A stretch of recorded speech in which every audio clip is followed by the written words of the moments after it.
Jadi secara keseluruhan ada 22 stadion Indonesia yang saat ini sedang disiapkan untuk diperbaiki atau ada yang sebagian bahkan dibangun ulang. Ini program besar yang merupakan tindak lanjut dari tragedi Kanjuruhan. Nah, cuma untuk Piala Dunia U17 kita tidak memerlukan sebanyak itu. Jadi saya ingin memberikan gambaran bahwa Piala Dunia U17 terakhir di Brasil itu cuma pakai 4 stadion. Oke. Lalu Piala Dunia U17 wanita tahun 2022 di India tahun kemarin hanya pakai 3 stadion.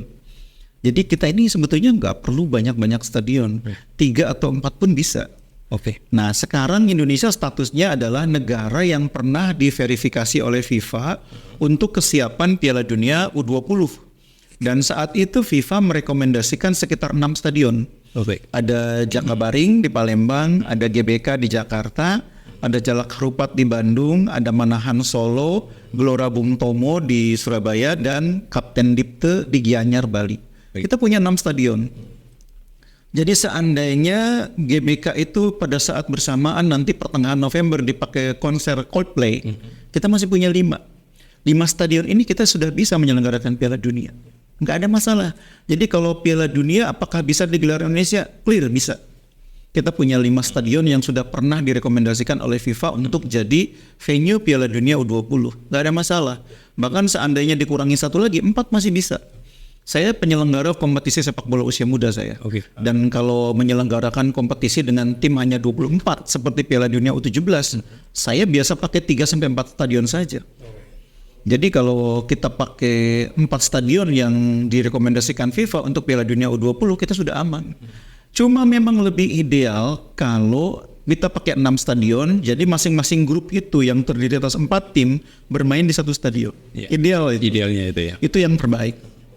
Nah, terus yang kedua, akan lebih ideal lagi jika Jakarta itu tetap menggelar Piala Dunia. Karena suka tidak suka saat ini Jakarta masih pusat aktivitas kegiatan di Indonesia. Betul. Memang ibu kota negara segera akan berpindah ke IKN. Tapi saat ini ibu kota yang existing ya Jakarta. Nah kalau kita bicara tentang Piala Dunia sebagai kesempatan untuk branding Indonesia dari berbagai aspek ya, pariwisata, industri, hiburan, maka menjadikan Jakarta sebagai salah satu venue itu hal yang positif, yang tepat gitu ya.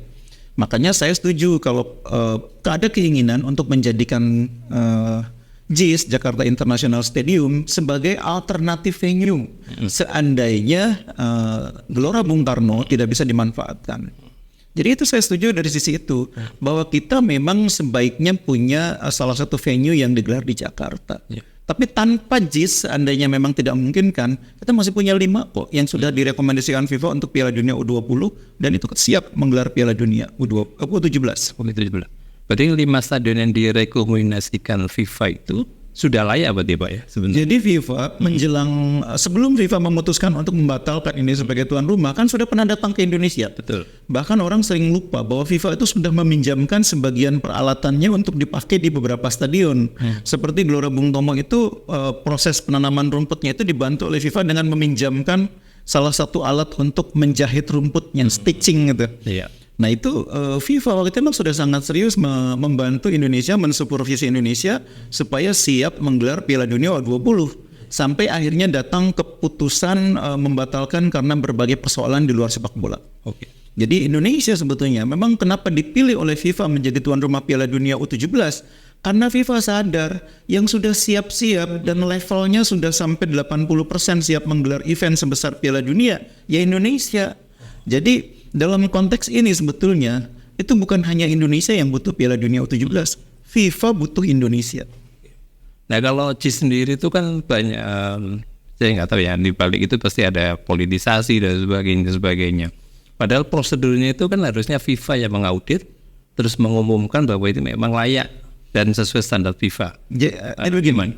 Ketika Indonesia sudah menyatakan kesediaan, maka Indonesia akan melapor ke FIFA bahwa Indonesia mengusulkan venue-nya A, B, C, D, E, F, G dan seterusnya gitu ya. Nanti FIFA datang ke sini. Betul. FIFA melihat, kan FIFA kemarin datang untuk U20, sekarang akan datang lagi untuk U17. Nah, ketika datang U17, FIFA akan nanya mana yang mau dipakai venue. Kita sodorkan A, B, C, D, E. Nah, FIFA datang ke A, datang ke B, datang ke C, semua dilihat oleh FIFA. Sesudah dilihat semua, FIFA akan bilang, kayaknya dari 8 atau 9 yang disodorkan bagusnya ini. Nah kalau kita bilang bagaimana kalau yang tidak disebutkan oleh FIFA itu kita pakai juga, FIFA akan bilang ini kekurangannya ini, itu perbaiki. Kalau itu diperbaiki dalam 3 bulan bisa, oke. Pasti dia akan bilang begitu.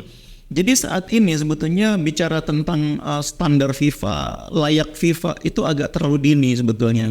Karena yang berhak menyatakan ini sesuai dengan standar FIFA, ini layak dipakai untuk Piala Dunia, yang punya gawe itu FIFA.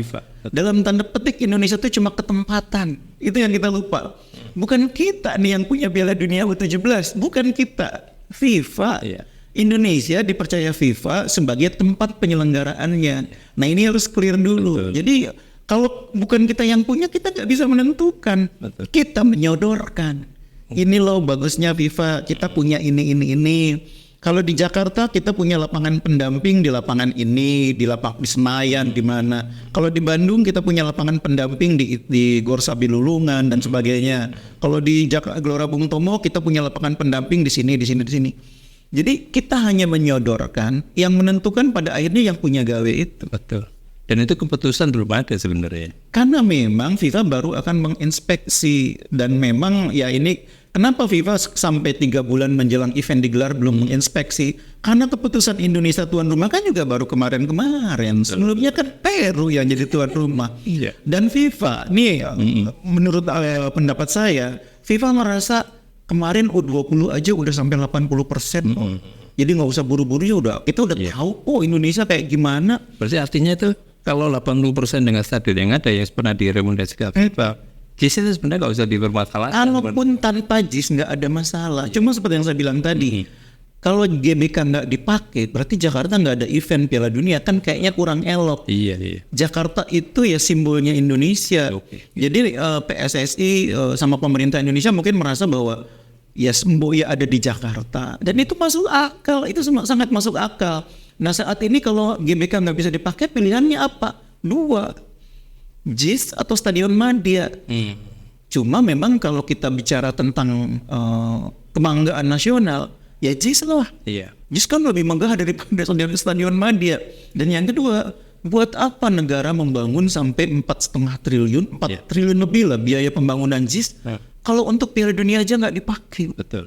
Kan ketika kita negara menginvestasikan anggaran sebesar itu, katakanlah 4 triliun lebih, kan ini bukan semuanya uang DKI kan? Betul. Sebagian besar uang negara, APBN. Kan negara harus berpikir bagaimana venue ini, stadion ini harus memberi manfaat bagi sebesar-besarnya kemaslahatan olahraga Indonesia. Betul, setuju. Makanya ada Piala Dunia, ya kenapa nggak bisa dipakai? Nah makanya kalau saya melihat inisiatif Menpora, inisiatif PSSI menggunakan JIS itu, kita pandang secara positif. Bahwa kita ingin agar momentum Piala Dunia kita manfaatkan untuk menyelesaikan pembangunan JIS. Saya mungkin satu di antara sedikit orang yang selalu bilang bahwa JIS itu belum selesai pembangunannya memang. Orang tahunya JIS itu barangnya udah jadi. Orang tahu bahwa JIS itu pernah dipakai buat konser, buat menggelar pertandingan Barcelona lawan Atletico Madrid U18, tapi sesungguhnya JIS itu belum selesai. Selesai. Nanti kalau ditanya apa yang belum selesainya, saya bisa ceritakan. Ya itu bisa diceritakan, Pak. Jadi sampai diselesainya sampai di mana gitu kan. Jadi ini 2018 itu ketika Pak Sandi masih wakil gubernur, beliau mengadakan ekspos publik hearing ya mungkin ya tentang namanya masih BMW International Stadium, diadakan di Balai Kota. Saya salah satu yang diundang sebagai peserta public hearing itu. Jadi waktu presentasi itu konsep yang disampaikan oleh pemerintah Pemprov DKI sangat bagus. Ini kan salah satu stadion yang dibangun, dikelola dengan konsep kerjasama dengan swasta. Jadi ini memang tidak sepenuhnya akan diurus oleh negara, tapi dikerjasamakan dengan swasta. Ini salah satu konsep yang memang ke depan akan seperti itu. Jadi konsep JIS itu sejak awal, BMW International Stadium, sejak awal adalah stadion modern. Stadion modern itu artinya apa? Stadion yang dikelola, yang diarahkan untuk memobilisasi penonton dengan transportasi publik. Dan stadion itu tidak berhenti hanya sebagai arena olahraga, tapi sebagai pusat pertumbuhan baru. Di mana di luar stadion akan ada kawasan kawasan perniagaan, ada mall, ada kawasan wisata, ada kawasan hijau, ruang publik, ada kawasan pemukiman. Karena mall kalau nggak ada pemukiman juga buat apa? Betul. Nah, jadi JIS itu ke depan dikembangkan sebagai kawasan yang menjadi pusat pertumbuhan baru Jakarta. Makanya bukan hanya stadion di sana nanti. Ada apartemen, ada danau, ada jogging track, ada taman, ada pusat transportasi publik yang terutama. Nah, jadi orang itu nanti diarahkan ke JIS itu bukan bawa mobil, tapi pakai kendaraan umum. Nah, dulu direncanakan akan ada LRT, akan ada MRT, akan ada bus rapid transit. Pertanyaannya sekarang, mana yang sudah terwujud?